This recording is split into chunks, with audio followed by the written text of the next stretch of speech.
നമ്മുടെ സ്പെഷ്യൽ വളരെ രുചികരമായിട്ട് എളുപ്പത്തിൽ തയ്യാറാക്കി എടുക്കാൻ പറ്റുന്ന നല്ല റവ അപ്പത്തിന്റെ റെസിപ്പിയാണ് കേട്ടോ. വളരെ കുറഞ്ഞ ചേരുവകളെ ആവശ്യമായിട്ടുള്ളൂ. ചടപടേന്ന് തയ്യാറാക്കി എടുക്കാം. കുട്ടികൾക്കും വലിയവർക്കൊക്കെ ഒരുപോലെ ഇഷ്ടമാവുന്ന നല്ലൊരു റവ അപ്പമാണിത്.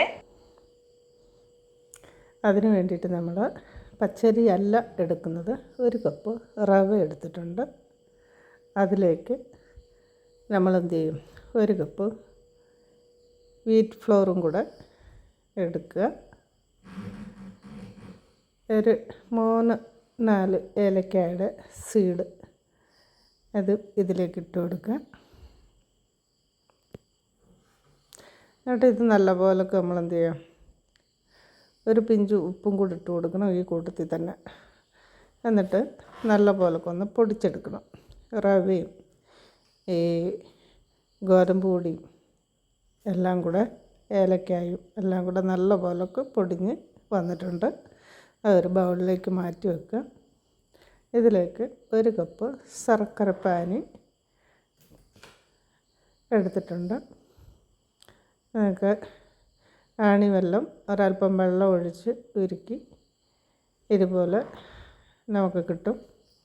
ആ ശർക്കരപ്പാനിയാണ് നമുക്ക് ആവശ്യത്തിന് മധുരം ഓരോരുത്തരുടെ ഇഷ്ടത്തിനനുസരിച്ച്, മധുരത്തിനനുസരിച്ച് നമുക്ക് ശർക്കരപ്പാനി ചേർത്ത് കൊടുക്കാം. അപ്പോൾ അതിനനുസരിച്ച് വെള്ളം കുറച്ച് കൊടുത്താൽ മതിയാവും. മധുരം കൂടുതൽ വേണ്ടിയവർക്ക് കുറച്ച് ശർക്കരപ്പാനിയും കൂടെ ഒഴിച്ചു കൊടുക്കും. അപ്പോൾ ഇത് ഞാനൊരു കപ്പ് ശർക്കരപ്പാനി മാത്രമേ ഒഴിച്ചിട്ടുള്ളൂ. അതിന് ബാക്കി വെള്ളമാണ് ചേർത്ത് കൊടുക്കുന്നത്. കുറച്ച് വെള്ളം ഒഴിച്ച് മിക്സ് ചെയ്തെടുക്കുക. പോരാത്തത് വീണ്ടും ചേർത്ത് കൊടുത്ത് നല്ലപോലൊക്കെ ഇളക്കി യോജിപ്പിച്ച്, ഒരുപാട് ലൂസാകരുത് എന്നാൽ ഒത്തിരി തിക്കാകരുത്. ആ ഒരു ദോശമാവിനെക്കാട്ടിലും കുറച്ചുകൂടെ കട്ടിയിൽ ഇരിക്കണം. ഈ ഒരു പരുവത്തിൽ. ഇനി ഇതിലേക്ക് നമുക്ക് നിങ്ങൾക്ക് വേണമെങ്കിൽ തേങ്ങാക്കൊത്ത് വേണമെങ്കിൽ ചേർത്ത് കൊടുക്കാം. ഞാനിവിടെ ഒരു കപ്പ് തേങ്ങ ചിരവിയതാണ് ചേർത്ത് കൊടുക്കുന്നത്.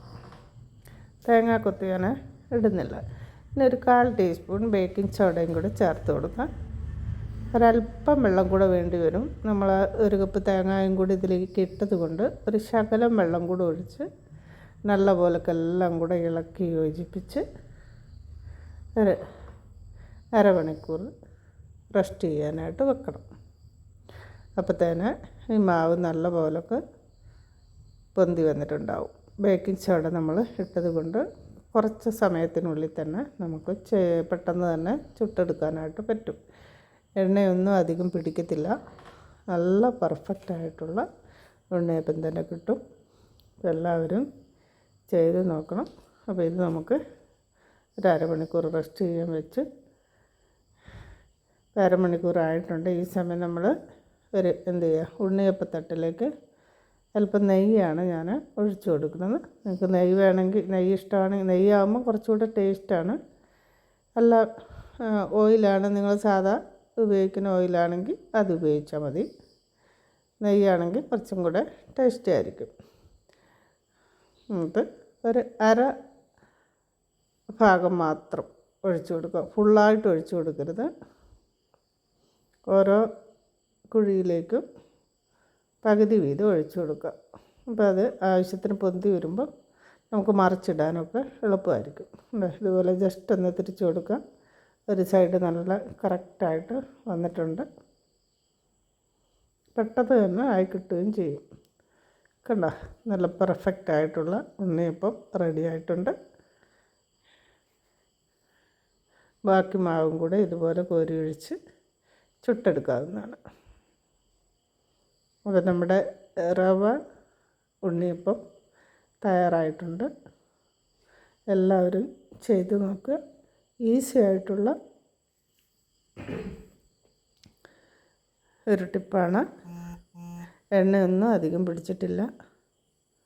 കണ്ടല്ലോ, നല്ല രുചികരമായിട്ടുള്ള, കണ്ടോ, അകമെല്ലാം നല്ല